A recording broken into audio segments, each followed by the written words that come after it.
হজের জন্য নিজের পদ পদবীকে পায়ের নিচে রেখে একজন ফকিরের ভেষে যেতে হয়। নিজের পরিবার, স্বজন, বন্ধু বান্ধব সকলকে রেখে একজনের জন্য যেতে হয়। তার মানে হলো নামাজ, রোজা, যাকাত এগুলো ফরজ, কিন্তু এগুলো করার জন্য আপনাকে ঘর ছাড়তে হবে না, আমাকে বাড়ি ছাড়তে হবে না, আমার ব্যবসা প্রতিষ্ঠান ছাড়তে হবে না, আমার পদ পদবি ছাড়তে হবে না, আমার বন্ধু বান্ধবকে দূরে সরাতে হবে না, সবাই আমার সাথে থাকবে। লব্বাইক লা শারীকা লাক লব্বাইক ইন্নাল হামদা ওয়ান নি'মাতা লাকা ওয়াল মুলক লা শারীকা লাক। হজ এটা শুধু ফরজ নয়, হজ এটা শুধু জীবনের গুনাহ মোচন করবে এমনটি নয়, হজের বিনিময় জান্নাত, শুধু এটাই পুরস্কার নয়।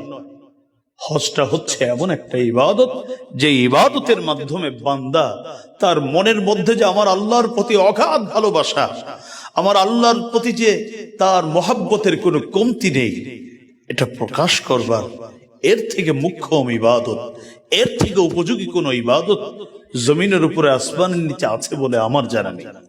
একটি দুটি নয়, হাজার হাজার পাহাড় সম গুনাহগুলোকে আমার আল্লাহ একেবারে সমতল করে দিয়ে নেকের পাহাড় আমার আল্লাহ গড়ে দেন হজের মাধ্যমে। হজ এমন একটি ইবাদত যেটাকে আশিকানা ইবাদত বলা হয়, যে ইবাদতের মধ্যে একজন গোলামের অন্তরে, আমার আপনার অন্তরে যে আমার রবের প্রতি ভালোবাসা, আমার অন্তরে যে আমার রবের মহাব্বত ভরে আছে, এটা প্রমাণ করবার একটি উপযোগী ইবাদতের নাম হলো হজ।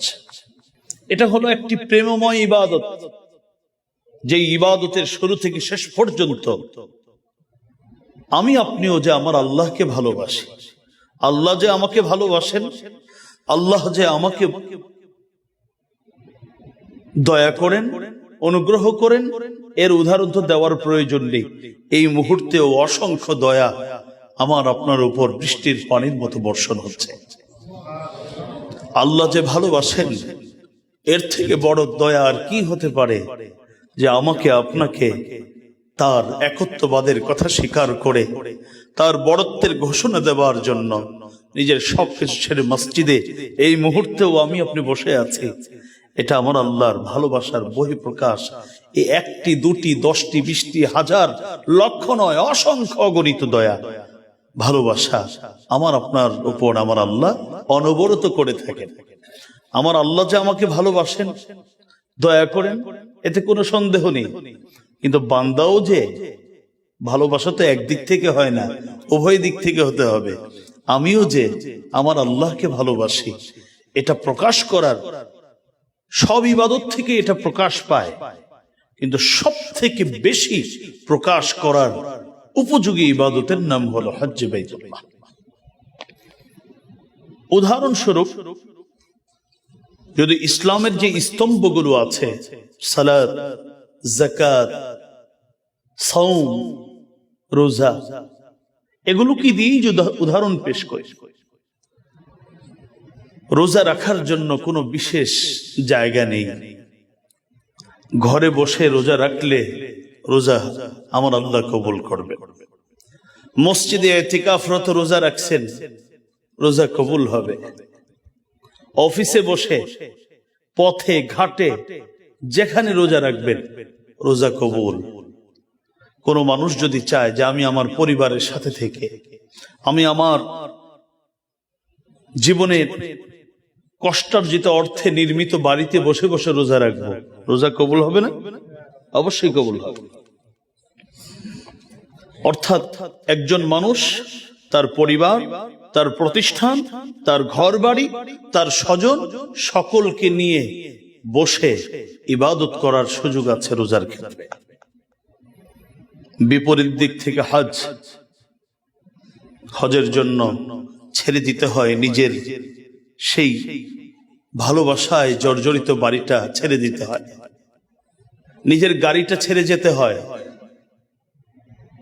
নিজের ব্যবসা প্রতিষ্ঠান রেখে যেতে হয়, নিজের পদ পদবীকে পায়ের নিচে রেখে একজন ফকিরের ভেষে যেতে হয়, নিজের পরিবার, স্বজন, বন্ধু বান্ধব সকলকে রেখে একজনের জন্য যেতে হয়।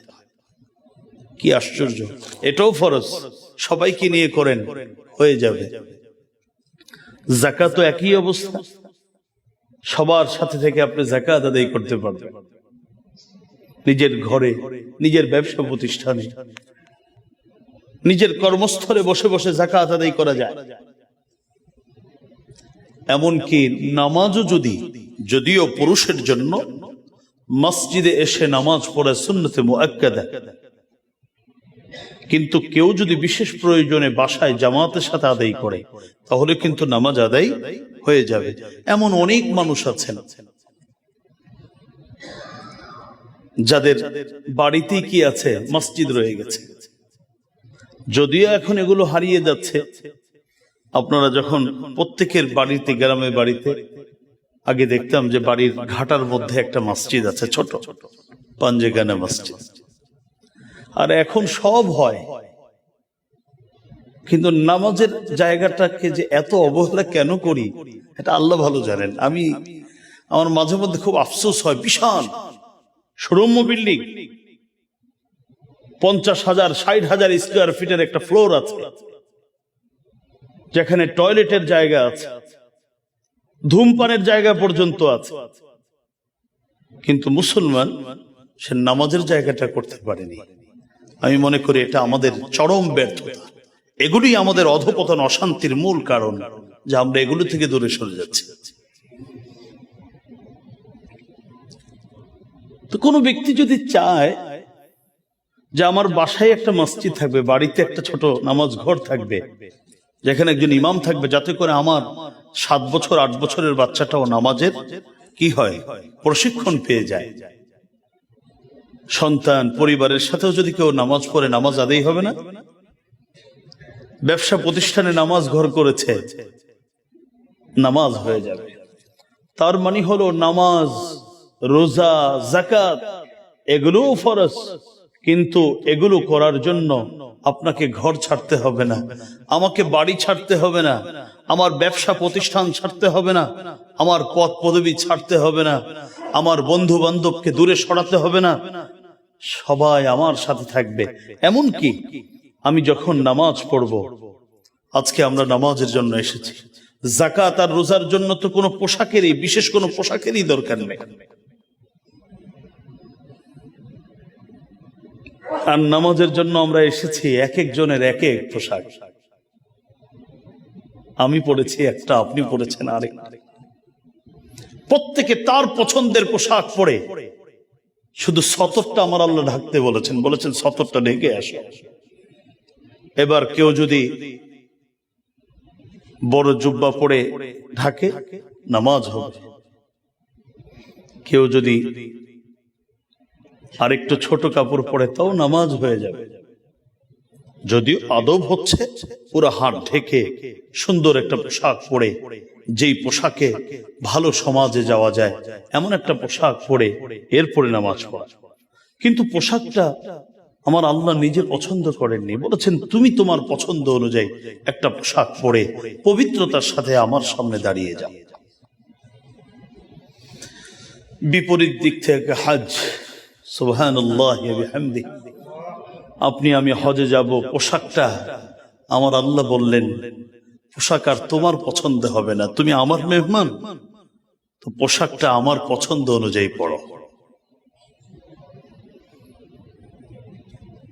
তুমি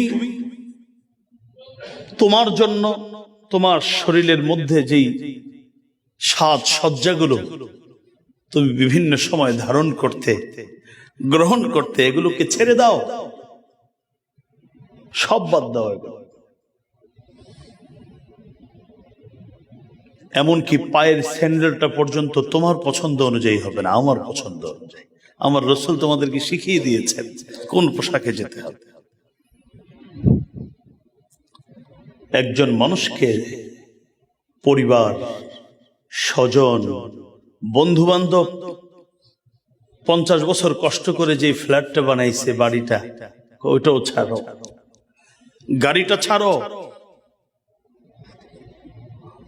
প্রতিষ্ঠান ছাড়ো, নিজে তুমি আলেম, তুমি ওই পদের অধিকারী, সব পদগুলোকে পায়ের নিচে ভুলুণ্ঠিত করো, পায়ে চাপা দিয়ে একজন ফকির হয়ে তুমি আমার কাছে আসো।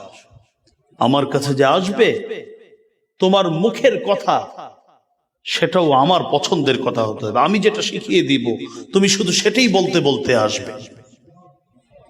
এখন তো 6 ঘন্টা 7 ঘন্টায় আমরা প্লেনের মাধ্যমে আগে পরে মিলে 15 ঘন্টায় আমরা পৌঁছে যাই, কিন্তু যখন 3 মাস 6 মাসে যাওয়া লাগতো তখনও কিন্তু 6 মাস যাবত একটা কথাই বলবা, ডান বাম না, লব্বাইক আল্লাহুম্মা লব্বাইক লব্বাইক লা শারীকা লাক লব্বাইক ইন্নাল হামদা ওয়ান নি'মাতা লাকা ওয়াল মুলক লা শারীকা লাক।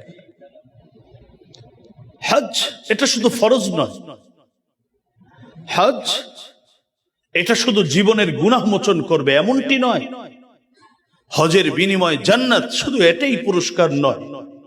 হজটা হচ্ছে এমন একটা ইবাদত যে ইবাদতের মাধ্যমে বান্দা তার মনের মধ্যে যে আমার আল্লাহর প্রতি অগাধ ভালোবাসা, আমার আল্লাহর প্রতি যে তার মহব্বতের কোনো কমতি নেই, এটা প্রকাশ করবার এর থেকে মুখ্যম ইবাদত, এর থেকে উপযোগী কোন ইবাদত জমিনের উপরে আসমানের নিচে আছে বলে আমার জানা নেই।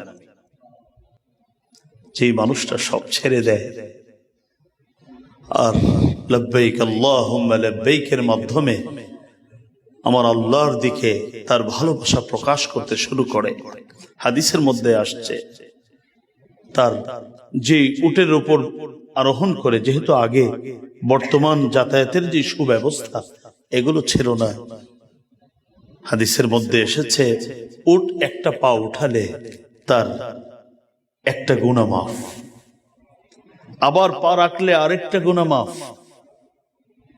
এভাবে করে আল্লাহ রাব্বুল আলামিন একদিকে গুনাহ মোচন, আরেক দিক থেকে তাকে নেকি প্রদান, অর্থাৎ পাহাড় সম, একটি দুটি নয়, হাজার হাজার পাহাড় সম গুনাহগুলোকে আমার আল্লাহ একেবারে সমতল করে দিয়ে নেকের পাহাড় আমার আল্লাহ গড়ে দেন হজের মাধ্যমে।